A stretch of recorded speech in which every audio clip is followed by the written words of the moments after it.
आई कांदा कापत होती भाजीला, तेव्हा मी आईला विचारले की आई रडतेस का? आई म्हणली रडत नाही का कांदा कापताना डोळ्याला पाणी येते. बीडच्या पंचक्रोशीत सध्या चर्चा आहे ती कांदा चिरताना आपल्या आईच्या डोळ्यातून येणारे अश्रू पाहून एका 7वीतील विद्यार्थ्याने आपल्या कल्पक बुद्धीने स्मार्ट चाकू तयार केल्याची. बीड तालुक्यातील कुर्ला येथील जिल्हा परिषद केंद्रीय प्राथमिक शाळेत विज्ञानाचे धडे गिरवणारा हा विद्यार्थी आहे ओमकार शिंदे. आपल्या आईच्या डोळ्यात कांदा चिरताना आलेले अश्रू पाहून ओमकारने 7 दिवसात हा स्मार्ट चाकू बनवलाय. हा चाकू त्याने नेमका कसा बनवलाय ऐकूया त्याच्याच तोंडून.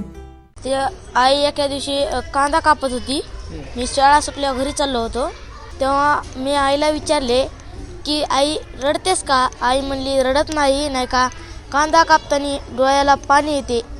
नेमकं माझ्यात नाही, प्रत्येकाच्या डोळ्यात कांदा कापताना पाणी येते.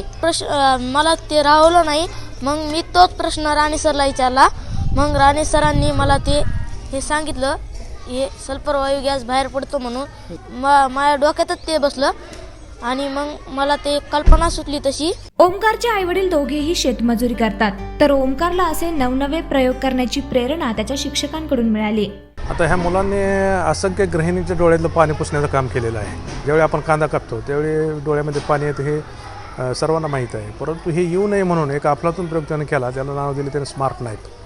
तर हा जो प्रयोग आहे याच्या प्रयोगाची निवड भारत सरकारच्या विज्ञान आणि तंत्रज्ञान विभागाची एक स्कीम आहे, इन्स्पायर अवॉर्ड मानक म्हणून. तर शालेय विद्यार्थ्यांना वैज्ञानिक दृष्टिकोन रुजावा आणि जास्तीत जास्त पेटंट आपल्या देशाचे रजिस्टर व्हावीत ही एक सर्वसामान्य अपेक्षा याच्या मागं आहे. आणि याच्यामध्ये ह्या विद्यार्थ्यांची निवड आता राज्यस्तरीय इन्स्पायर अवॉर्ड प्रदर्शनासाठी झालेली आहे. शाळेतील शिक्षक भाऊसाहेब राणे त्यांच्या शाळेतील विद्यार्थ्यांमधील कलागुणांना वाव देण्यासाठी नेहमीच अग्रेसर असतात. यापूर्वी देखील त्यांनी विद्यार्थ्यांकडून असे नवनवे प्रयोग करून घेतले होते. मात्र या प्रयोगाने ओमकार आणि त्यांची देखील चर्चा होत आहे.